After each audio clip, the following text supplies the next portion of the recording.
Welcome to this fourth session of TiESep Institute.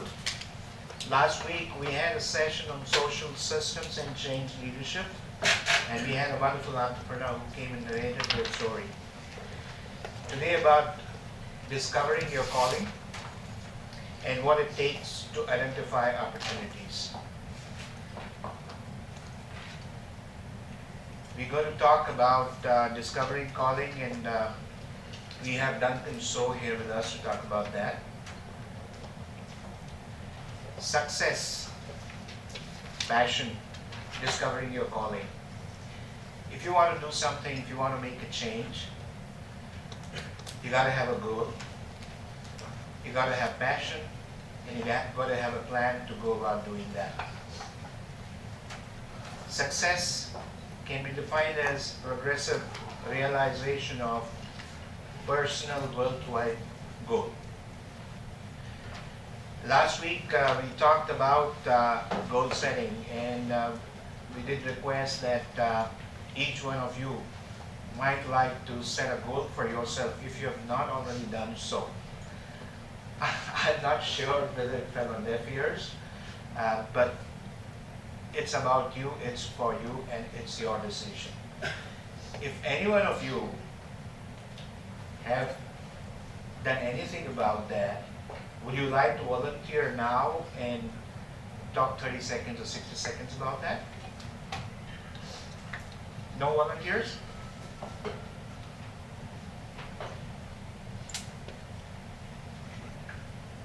I can see some bright, enthusiastic people. May I ask somebody to do that?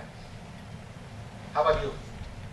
So I still don't clear what do you want us to say? If you're already doing something, maybe you can introduce and tell us what you're doing. Okay. But if you have not yet started on your entrepreneurial journey, today Duncan is going to talk about discovering your calling and connecting with your passion and your goal and a mission and how to go about it. Yeah, please. That's wonderful. I've got another volunteer since you're Go first. hesitating. First, come up there. There, you're welcome here.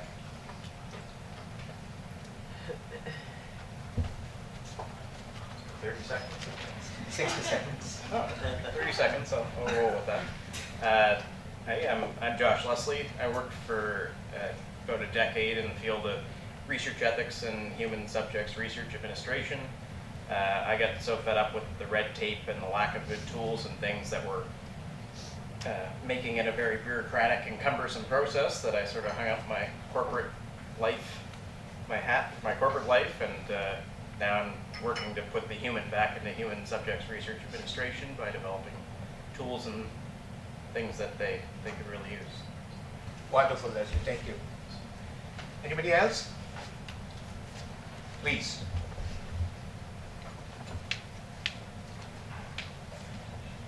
Hello everyone, I'm Maher. I'm a student, CFT, finished third year. I'm working 1 year term for Toronto Hydro, and I'm really excited about entrepreneurship and I want to start my own business, that's the goal. So what I've been planning to do the past week, I've been trying to find an entrepreneurship idea, and I'm trying to get involved within the Queen's Entrepreneurship Competition, if anyone heard about it. It's a really big competition. Anyways. So I put together a team and we're going to start working on that, and I started setting goals for that and I'm working hard on it, so I hope it works well. So that's my goal. That's great, man. Thank you. Okay, so we've had our icebreaker now. We'd like to begin, and I'd like to invite Duncan Duncan is a visionary leader with focus on helping people realize and resonate with their passions to generate maximum creative value. He's founder of Phinkife. It's a social enterprise that addresses complex, sticky challenges, limiting the freedom to express people's full potential and capacity. He's also the architect of passion-centered framework. It's a very complex language, Duncan. Startup storyboard that helps launch social enterprises and transform startups and existing organizations into good, do great enterprises. Prior to this, Duncan was an engineer that helped launch and build out the IT support organization in Virgin Mobile, Canada, prior to its acquisition by Bell.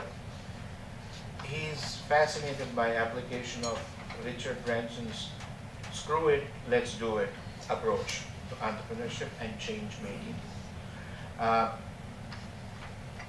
After Duncan is done, we have Richard Thomas come here and speak on some very fascinating subjects like human-centered design and empathy mapping to identify opportunities, to get a peek into the emotional behavior of the customer in relation to products and services. So without further ado, let me invite Duncan So to give his presentation. So I'll start off with passion. I think that's probably one of the most elusive topics out there. You know, when I first launched Phinkife, and I had my own vision of passion. You know, that feeling of that burning desire to do something great, that connection to your inner self, that ability to really fully express all of your creative potential as a human being. Passion. So what I do, I Google passion. What is passion? And the top 2 hits, like the top 2 pages of hits that came out, were these around 2 areas. One is some area of Jesus Christ, and some other area of flavors of that bow chicka wow wow sound, right? So I was confused. I was like, everyone's talking about passion. What is it? How come there is such a disconnect between passion and sort of my reality of it? And for those who had a chance to come to the initial TiE Institute intro launch, Tanya Sermon, who did her launch of CSI, and is an amazing woman as a social entrepreneur, she mentions it all the time. Passion comes from the heart, it burns. That entire panel, hands down, agreed. Social entrepreneurship. One thing that everybody needs is passion. Well, that's a challenge because, what is passion? How do you get it? It's a natural thing. It's like asking people, be happy, right? If be happy was so easy, we wouldn't have so many social and complex challenges that we have today.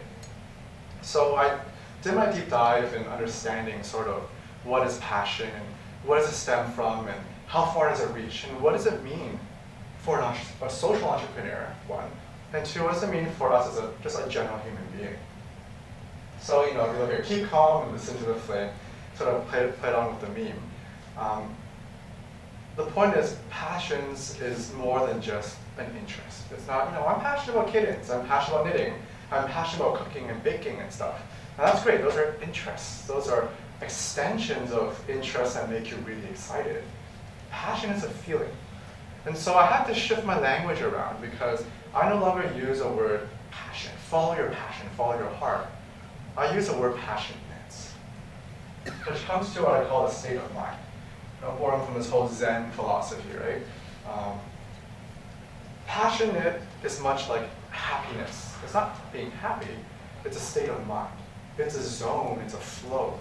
And I'll give you some analogies or examples or stories of times where you might have been in the zone. Right? Maybe when time just like that went by.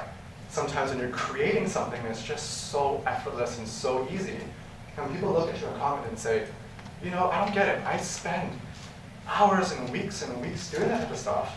And you do it in a matter of seconds. Where do these epiphanies, where are these insights, where does this intuition come from? State of mind, right? You see it in athletes. Athletes get into what they call the zone. When they're playing ball, everything's happening. Microseconds. How do they maneuver? How do they operate at that level of excellence? My belief, passion, being passionate, everybody has their own inner genius from there. You're your own Olympic athlete, so to say, for yourselves, and passion is that first place that you go to look at. So, in positive psychology, we call it flow. And I'll give you sort of a highlight of a few things when you know you're in that flow, when you know you're starting to connect to that passion and why it's important as a social entrepreneur. When you're in that flow, time just goes by either super fast or you're in that zone where it seems that time's just stopped. It's incredible. That is the flow. The flow is also when you need immediate feedback. Once you have to know if, for a lot of people who, especially in the millennial generation, who play a lot of games, play Angry Birds and that kind of stuff, and the whole concept of gamification. Gamification is designed in a way with immediate feedback, so you know what you need to do to make those micro adjustments. You're in the flow. You're starting to, be in that zone to really express your creative craft. Super awesome. You're on purpose. If you can't get into the flow, you can't be passionate. You can't have your passions if you don't have a purpose. If you're walking in without an intention. And it happens all the time, right? A lot of people say, oh, let's go with the flow, don't worry about it. I'm just going to come into this talk today and hopefully, something great will happen. And that's great. Sometimes you get eureka moments. It's fantastic. Let's double that up. Let's make it even more powerful, right? You know when it's powerful when you walk in here with an intention. I want to meet something. I want to learn something. When you open a book and you read, I want to figure out exactly this burning question I'm looking for. And your brain will start looking for those answers. Your brain is like a Google, by the way. It's really impressive from a neurological perspective. So what does that mean for us? What does it mean? I'll start off. What does it mean for an entrepreneur? Because entrepreneurs, need passion too. A lot of successful entrepreneurs out there. Richard Branson is obviously my idol, and having a chance to work for his companies was incredible to sort of learn from his culture and the way he does things. This whole screw it, let's do it mentality, and come into industries and shake things up. That's his inner calling. That's his passion. So entrepreneurs need that because they're looking at opportunity spaces where people think are challenges or possibilities that won't happen. Why are you so crazy? That's what the typical entrepreneurial feedback is. Why are you so crazy? Why are you doing all these things that are so out of the norm and taking those risks? Really successful entrepreneurs, very passionate. So it's a nice to have. I call it a nice to have because entrepreneurs can follow systems. They can follow practices. They can follow things that have already been done, making some creative tweaks. Social entrepreneurship is fundamentally different. And I've been a social entrepreneur myself for the last 3.5 years. And why is it fundamentally different? Because we're answering a different question. Entrepreneurs usually answer fundamentally the question of, let's do great. No, do good, right? Let's make some money. And if we make a lot of money, let's do great. The Tom Collins, it's from good to great. Really popular book that came out, a few years ago that was a Bible for a lot of entrepreneurs. Then you have the other spectrum of things where, the nonprofit world, the foundation world, you're sort of stuck on that whole, oh, let's be good, right? You can either be good or do great. You can't really have both, right? Being good as in have a profound mission, that's save people, let's transform the world. And we've hit this really interesting time, I think socially across the world because we're not really looking at a be good or do great situation anymore. That's gone. It's going away. For a lot of fundamental different reasons that I won't get into today. But more importantly is how do we answer this question is how do we be good and do great? So passion was a nice to have for entrepreneurs. Now, in my opinion, is a prerequisite for social entrepreneurs. Because we're at the frontiers. We're trying to do transformations and crazy things that people call you do-gooders, right? Do-gooders. You're just doing these crazy things, but at the same time, you want to be very successful. You want to be more than just sustainable. You want to be thrivable. How does that work? And then you have your large organizations, who are doing great, but not really in the being good part, not doing so well. A lot of, the disengagement challenges are going on in these organizations, especially the millennial group going in, are starting to ask the question, I want to have more meaning behind this. I'd rather take a cut in my paycheck if you give me more meaning, right? And so large organizations who are in the whole do great space and moving to social business space is starting to look at the fundamental change of be good and do great. And passion is powerful because it gets you through all the failures that come from that. It's perseverance. One of the important quotes that I live by, when people ask about, so why as an entrepreneur, as a social entrepreneur, why do we fail? They ask me this question from a success perspective. Duncan, why do organizations fail? These stats come up from Harvard Business Review is like 80% or something, in that range, a lot of businesses fail. And you can read these blogs, read articles, ask the gurus in the space, and a lot of people will say, oh, maybe it's the hard financial times, it's lack of money, or maybe not enough knowledge is out there, you can't access it, or it's depressed, or whatever excuses that come up. And it boils down to one thing for me. You fail as a business. You fail as an entrepreneur because you give up. Passion is what gets you going. So prerequisite.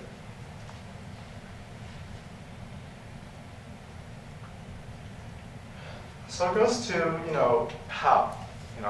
I'll be real with you. So I did the theory burst.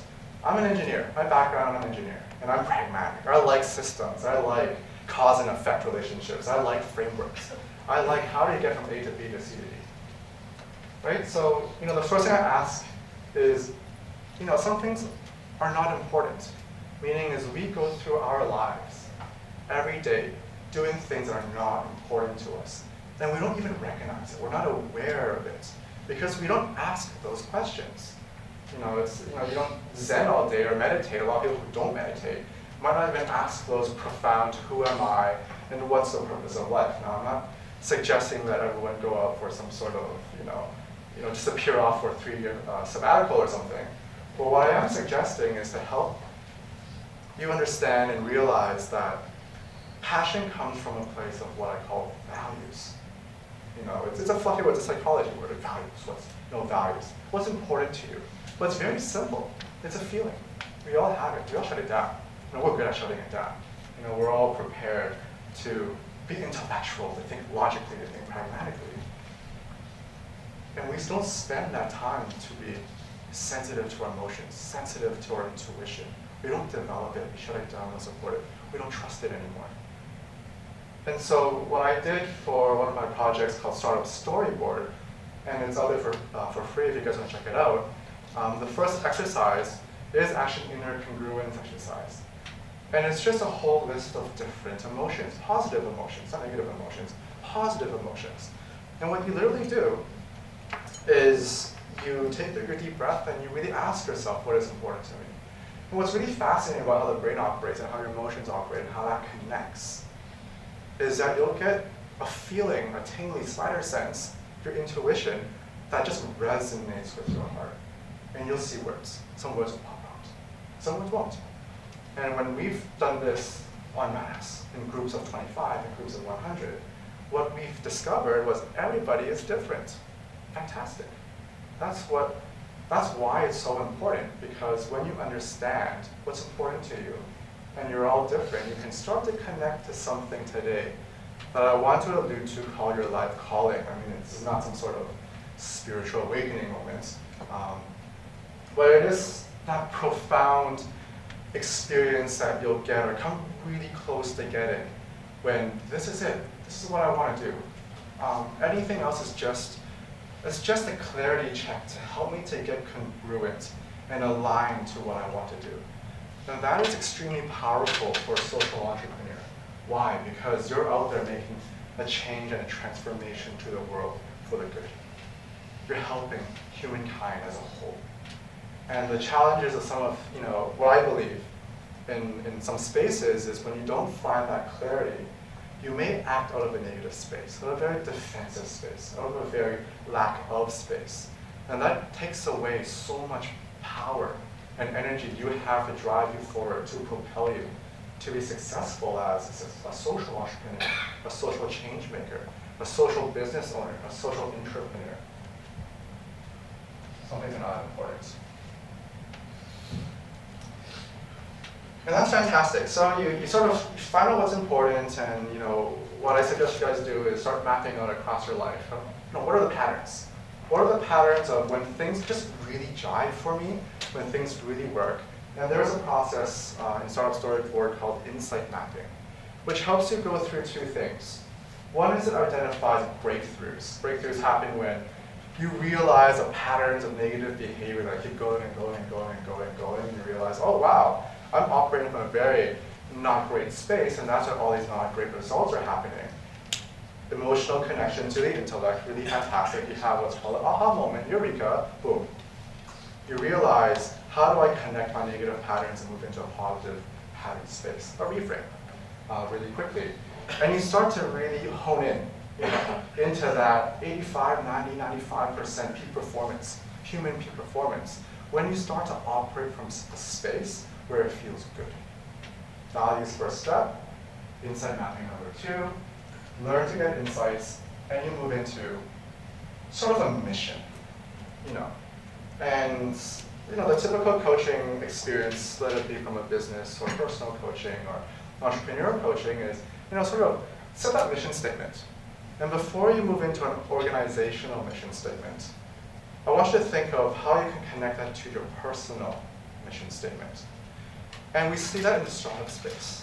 In the startup spaces, you have, this elusive name, we call them founders. Who are founders?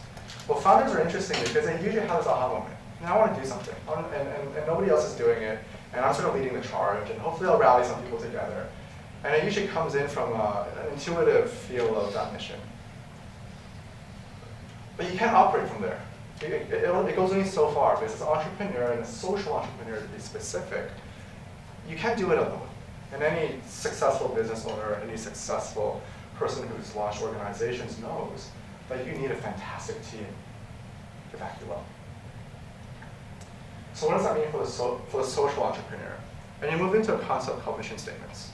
We talk all the time. I mean, when I first launched my nonprofit, I picked up a book, and I was like, ooh, how do you do a mission statement?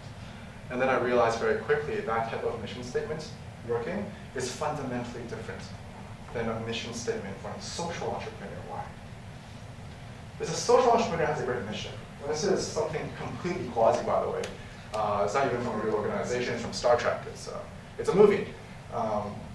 Obviously, I don't have the William Shatner sort of break up of his words, but it says space, the final frontier. That's the mission, right? It's a frontier. Now, for some people, it may not be space. It could be, pushing youth empowerment. It could be, reducing carbon footprint. It could be world peace. It could be saving the whales, right? It's a frontier. And you're pushing it. There's so many unknowns to it. And when he says these are the voyages of Starship Enterprise, we'll replace the word starship with social, right? This is the voyages of your social enterprise. Her ongoing mission, in this case, is to explore strange new worlds, to seek out new life forms and new civilizations, and go boldly where no one has gone before. Social entrepreneurship is very similar. Your mission has to resonate. And when your mission resonates, you do something very powerful like Star Trek. Star Trek built a universe from it. That's how powerful a mission statement is. Star Trek, Gene Roddenberry built a universe out of Star Trek where there was fictional economies, new races, a new language. Klingon is one of the fastest growing languages in this world. Unbelievable. That's not even from a company, that's from a movie, right? Now, if you ran your own social enterprise and had one profound mission statement, and you can work on it, by the way. Phinklife's mission statement took me a while, and we're still working on it. The current version of it is to create a world where everyone and anyone could passionately live to their fullest potential. I can shorten that. To create a passionate world. And the reason why that's critical is not to set the tone, a marketing tone, for what you're trying to transform. You're trying to set the tone for the people who work for that organization. Because it's going to be different for the social enterprise versus any other entrepreneur or any other enterprise or business, is every individual will start to understand their own inner calling, their own purpose. And when they resonate with that mission, my personal mission resonates with the organizational mission. It resonates with the founder, and I will do whatever it takes in my own vision, in my own capacity, in my own passion to make it happen. That's a powerful force. That is beyond workforce. You have a transformative company where people can move into creation. I want to give some tips. Again, let's move back down to earth. Let's chunk down a bit. And this is from my own experiences. If you want to write this down or sort of tweet about it, it's really awesome if you guys are into that. 4 smart tips for designing a mission statement. This is more particularly my experience as a social entrepreneur.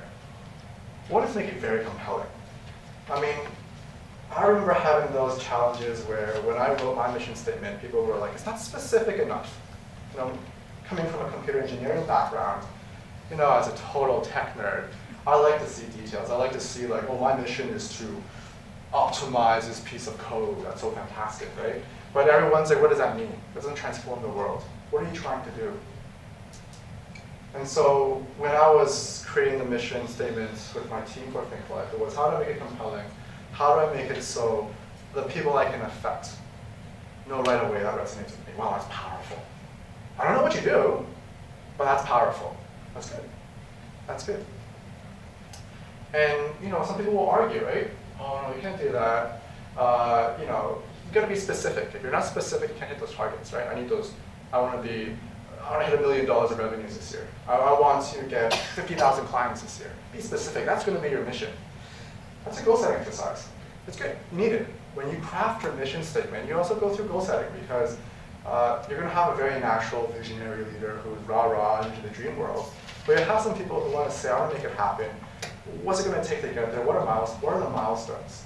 And your goals are sort of that connection to a vision, which we'll talk about in a moment. So, you know, make it compelling, and it's not just a goal-setting exercise. You take those goals and you chunk it up.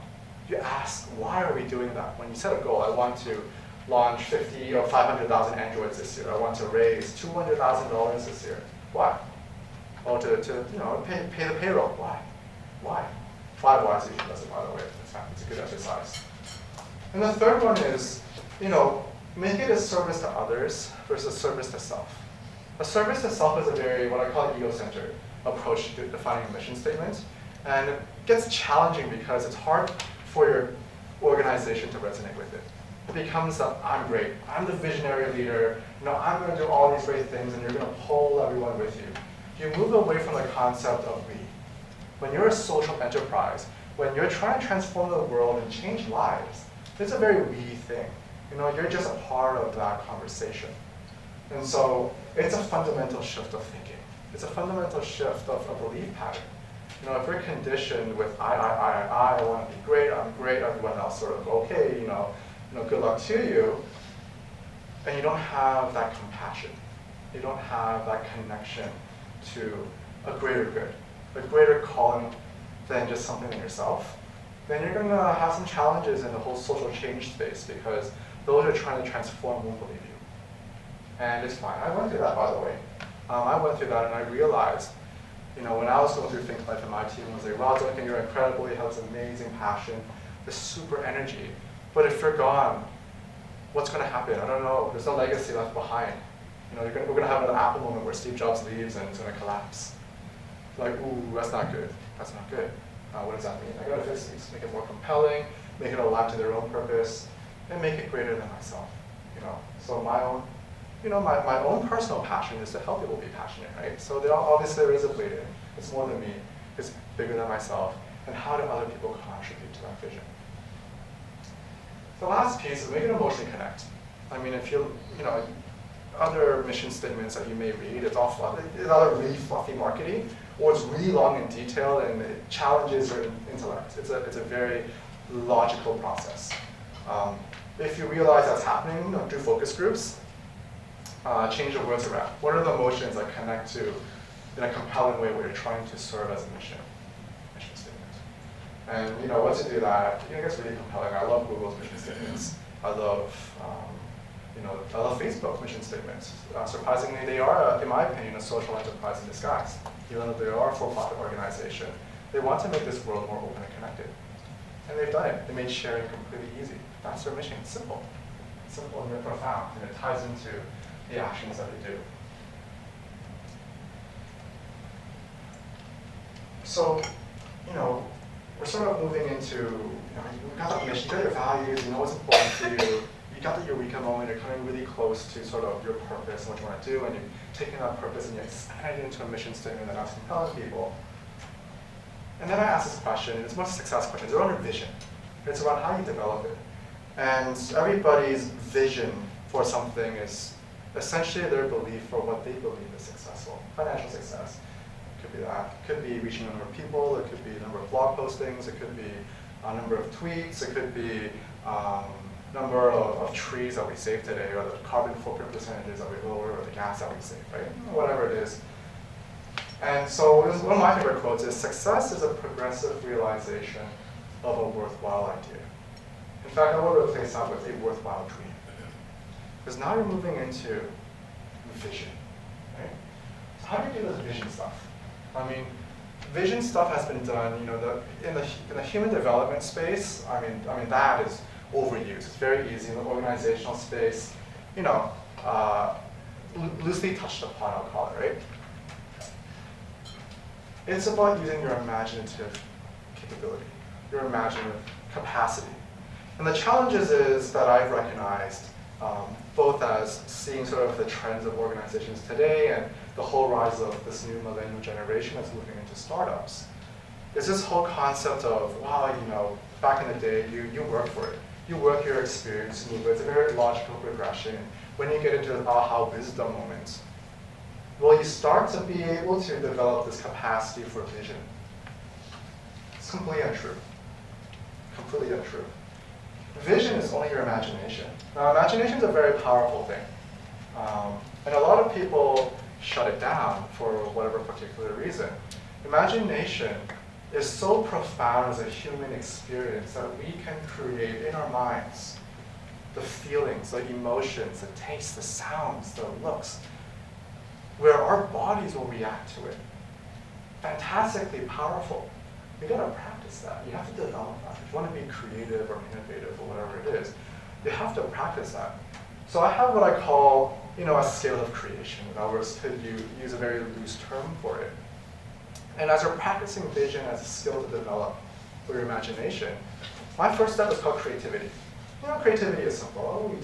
You add a little bow tie to it, you change the color, you move this here and there. Now it's really creative. It's different, right? It's creative. It's a little bit better. It's creative. The next step is you move into innovation, right? Innovation is cool. Innovation is when people look at you and go, wow, that's outside the box thinking. To me, that's innovative. But it's still a reference to that box. It's like Steve Jobs says, think differently, right? Just completely shifted. The next level up is what I call revolutionary. It's not innovative anymore, it's revolutionary, because the box just doesn't exist at this point. At this stage of time, it's just like, you're in a whole new world. Revolution, you're gonna revolutionize the industry. What's your vision that will revolutionize the industry? Social entrepreneurship, social change making.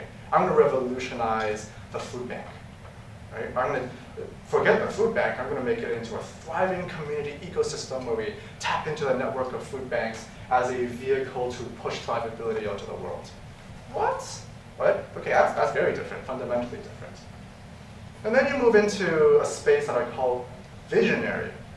Visionary is interesting, and I fell into the visionary boat a few times in my life. It's when people don't know what you're talking about. Like they're like, what? Like what? It's just there, it's just there. Your imaginative capabilities is so strong, and it's so real, and you believe it's so hard that people do not fathom what you're talking about. And I love this quote. I'll use this quote to demonstrate what that means. This quote is, when you can't hear the music, the dancers look crazy. So you can imagine it, right? If we're listening to a soundtrack of Swan Lake and everyone's like, dancing around, beautiful, beautiful. It's ballet, it's beautiful, fantastic. Bravissimo, you turn off the music and people are like this and dancing around. It's like, that's just okay, I'm getting out of here. Visionary. That's what happens. What happens when you hit visionary and you want to create something that just doesn't exist? You need passion. Wow, you need large doses of passion and intuition. You need large doses of perseverance, because it's going to be a long journey, let me tell you that. But that's success. It's that progressive realization of that dream. It's not the end game. And so 3 strategies to expand your vision. This is what I use, this is what I've been using, and what I've been taught to me. One of it is expand your limits and challenge your beliefs. I mean, we operate out of our belief systems. That's just a fundamental human attribute, right? We're constrained by what we know. If we knew everything, we would be at Google. That's simple, right? You can just tap into your brain and the search results will pop up. We're not. Right?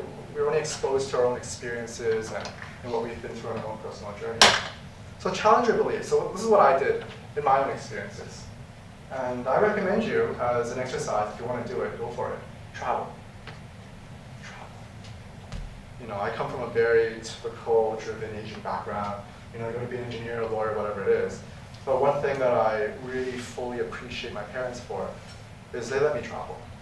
And when I went to explore all of Europe and Japan and China, I recognized, wow, the world is fundamentally different. The way people operate as a mass is not just fundamentally different, but it works. And it opens your mind. Oh my God, there are possibilities, there are things out there that I don't know. And be okay with not knowing it. Be okay with not knowing it. And work on your capacity to be aware of things that are different. And say, oh my God, it's different. Will that work? I don't know. You're a social entrepreneur. Will that work? An opportunity. Will it work? I don't know. Let's try it out. Challenge your beliefs. The next one is the power of the and. And here's a technique. It's from a linguistic technique. There are two words that we're very good at. One is the word but and the word or. They're limiting words, by the way.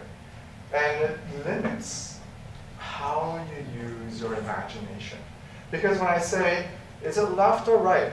You only have two choices, right? When I say, do I go this way or that way? Should I do this or this? Should I raise this amount of capital or that? You start to really limit your opportunities and you close off your imaginative capabilities. You disconnect from your emotions and now you're connecting to your pragmatic logical side, which is fantastic. You need that. You need to categorize to make decisions, right? But you also need to feel from the heart. You also need to connect congruently with your emotions to make those inspired decisions. Why? Because your actions come from a completely different place. So as a very simple technique, just pay attention to your own verbal linguistics. Every time you use a word but, and every time you use a word or, I just want you initially to replace it with a word and. It's going to be messy. I'll guarantee in the beginning, say, wow, these sentences don't even make sense. Right? If you replace the and, it doesn't make sense. Why? Because that is your limiting beliefs. That is your behavior patterns that you go through every day. Now, when you start to use the word and, you start to reshift your sentences. You start to use different words. You start to have to make it make sense. And when it does, your imaginative capacity to think and look beyond what is in front of you and what I need to explore and create and experiment with starts to come in. You use a lot of those experimental words.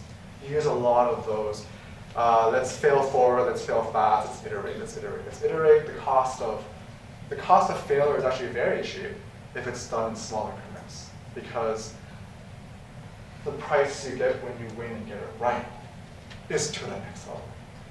Is to the next level. What you want. The last one is my personal favorite. For those who haven't explored the TED.com platform, it's just a web platform that shows a lot of videos of thought leaders in the space that share amazing ideas that inspire the masses. So number one is watch a lot of those. Why? Because you start to get the linguistics, you start to get the momentum, you start to rub off on that inspiration that comes off. And my next exercise that I recommend to you guys is, and TED does it in two ways, to have an 8-minute presentation and a 20-minute presentation. When you have your mission and you start to craft your vision, create your own story, TED style. Not death by PowerPoint and bullet points. I'm talking like storytelling. Imagine yourself, 10 years, 15 years, 20 years. I'm about to retire, I'm 95, and I'm on the stage about to win the Nobel Peace Prize, and someone's coming up and telling me, bam, what did he do? What's that story that person is going to tell? And how are you going to compel them and use the visuals, the imageries, the things that TED does as a vehicle to make that happen?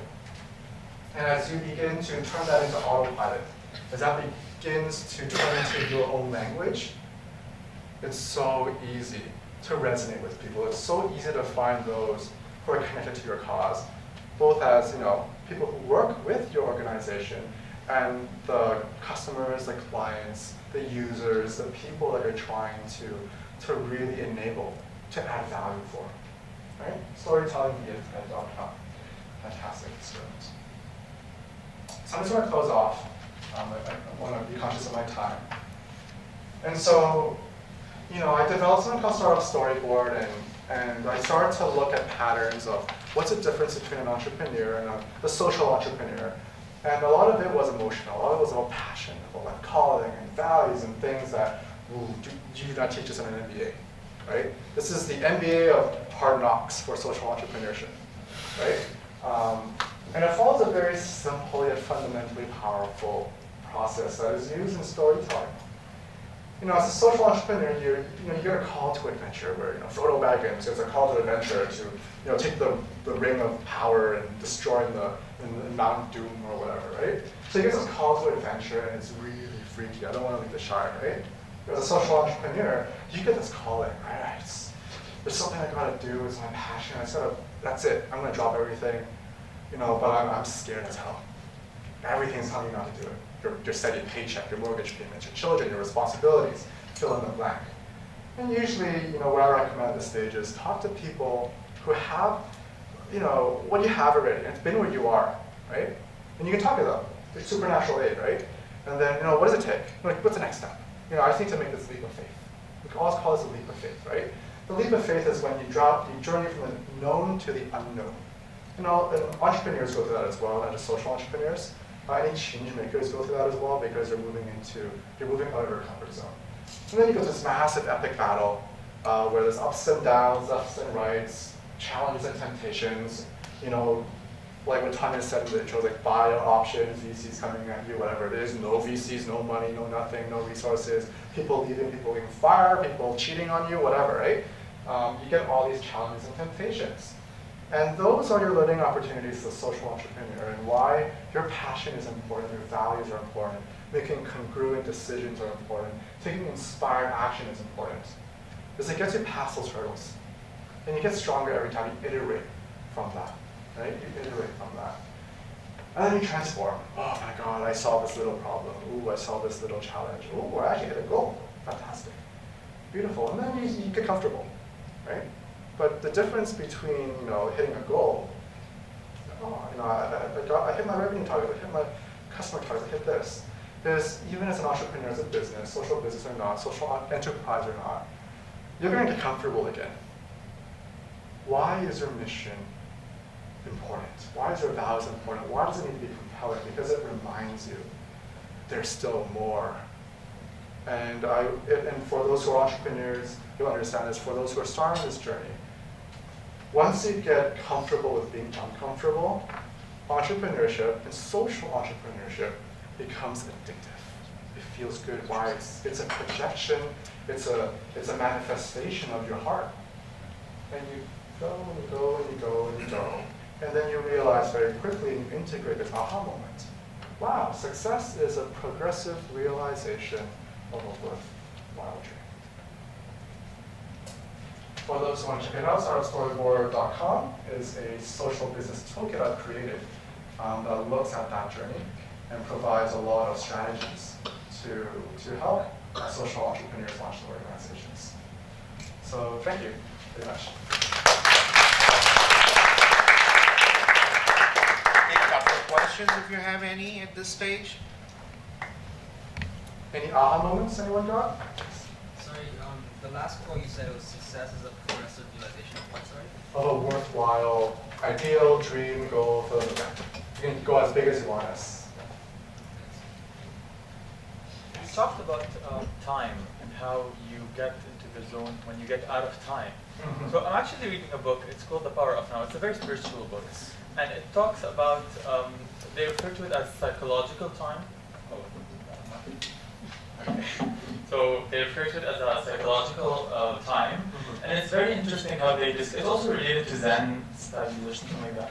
So it's very interesting how they say you get into that zone of like, the time has no more value anymore. So maybe through your experience, what can you tell us about how, for example, can you get into that state, given that our world is so based on time and like everything functions with time. Like, you can't live in this world without time being organized and things like that. So, fantastic question. Yes, I'll give you my personal experience.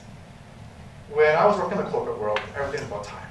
Right? I was getting a blast, I was getting thousands of emails a day. It blew my head, it blew my mind off. Like literally, I was so stressed. high anxiety, health is going down into the crapper, relationships weren't doing so well, health wasn't doing so well. Now enough that I had to do on my journey of this, and when I was understanding the concept of time, the concept of flow, when things are right, meaning is one line, and this comes from a lot of spirituality work as well, is life should be easy, natural, and effortless. That's flow. When you're in the zone, when you're in your creative genius spot, when you're passionate and doing what you love, guarantee you, I can promise you, you can do more when you're disengaged, like compared to disengaged. So when you're disengaged, you do in a week, you can do in like hours when you're in that zone. So what did I do? And this was a leap of faith for me, by the way. My father gave me a watch. And I wore this watch for 15 years. I no longer wear a watch. I took it off. And I lived my life without it. Now that being said, in the beginning I started being late and stuff. Fine, I had to get my belief patterns all lined up and everything. But after I got good at it, it became intuitive. I knew how to control time. And when I'm in the zone, let's get stuff going. When I'm out of the zone, ooh, feels not too good. Hey, you know what? I'm going for a game of golf. I'm on vacation. It's weird. At the most critical moment where people are usually the most high anxiety, whatever it is, you're going to act out of anxiety. You're going to act out of rage and anger. You're not going to be clear, right? And then you may or may not make a mistake, and oh my God, and then you're sort of like what-ifing yourself like no tomorrow, and you're spending so much psychic mind space, what I call negative goal setting. You're spending so much time filling up your head with things that are possibilities that if you were to convert that into possibilities, where can I maneuver? How can I reframe this for the positive? What will that look like? And the challenge is emotionally when you're really distraught. I say this, no, just reframe it. It's easy, just reframe it, right? It's not that easy because you're not emotionally connected to it, right? And when you're not emotionally connected, you're going to make mistakes, and mistakes that you will regret. You can learn from it. It's fantastic. That's good. Make you stronger. Yeah, just go out, have fun, and then understand sort of the values of time. One last question. Thanks for the words. How long, what was the time frame, can everyone hear? What was the time frame from when you had your epiphany or that manic moment to when you actually went live with your business? For me, it took around 2.5, 3 years. The reason why I created a startup storyboard was to take my 3-year experience and compress it into pretty much 3 or 4 months. Change is interesting. Change is a very interesting thing because a lot of people have this misconception that it takes a very long time to change. I can't change in sort of an old dinosaur or whatever it is, right? Those type of quotes. Change is actually instantaneous. It's the preparation for that moment that takes a long time for people. It depends. And why those exercises where find your values, find what's important, find those patterns, find those insights, develop the capability to make intuitive calls and get good at it, accelerates, compresses that time, and suddenly you'll be like, wow, I get it. It's clear. And then you start taking action. So. All right, thank you.